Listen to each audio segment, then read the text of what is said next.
Meditations for Every Day in the Year by Bishop Richard Challoner. July 19th.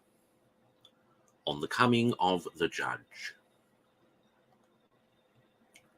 Consider first that the dead being risen shall immediately be assembled together from all places to meet the Judge, and this, as 'tis thought, near Jerusalem, in the sight of Mount Olivet and of Mount Calvary, where our Lord heretofore shed his blood for our redemption.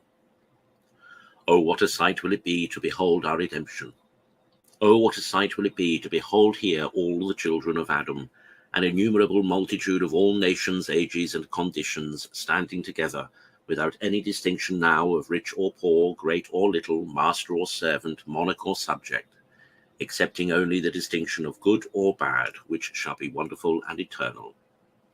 Alas, how mean a figure shall an Alexander or a Caesar make at this appearance, or any of those celebrated heroes of antiquity whose very name has made whole nations tremble. Those mighty monarchs that had once the world at their beck are now levelled with the meanest of their slaves, and would wish 1,000 times they had never worn the diadem. And hast thou, my soul, ever well considered the part thou shalt have to act in this last scene?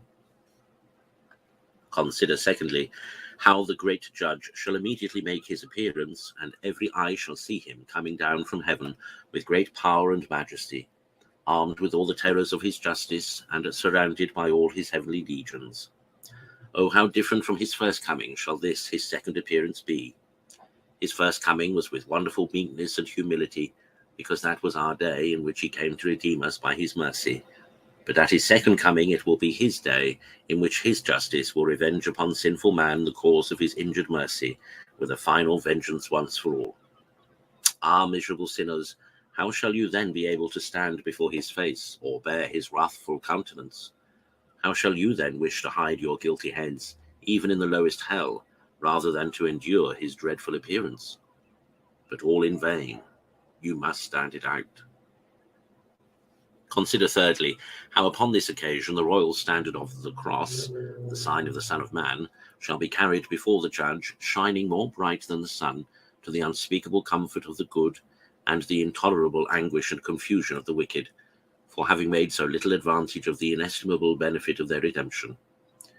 Here they shall plainly see what their God has suffered for their salvation, and how great has been his love for them, that boundless and unparalleled love which brought him down from his throne of glory and nailed him to the cross. Oh, how shall they now condemn their past obstinacy and sin, with all their blindness and ingratitude? Oh, how shall this glorious ensign justify in the face of the whole universe the conduct of God and the dreadful torments he has prepared for unrepenting sinners?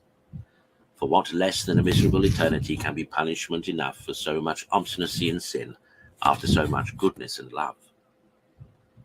Conclude to take care, whilst thou hast time, to make a proper provision for this great appearance, by turning now to God with thy whole heart, and embracing a penitential life.